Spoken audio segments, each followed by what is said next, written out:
Hi everybody, welcome to Champion Trading. We're showing you a small melting tank here. It's a electrically heated tank, or electrically heated jacket, which is immersed in a fluid-filled jacket.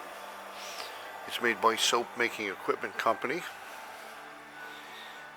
Has a fill port right here for the jacket. It is an open atmospheric jacket, so it just heats the material inside, which is water in this case. It has drain plugs and a valve. And it's not meant to boil, but as you can see,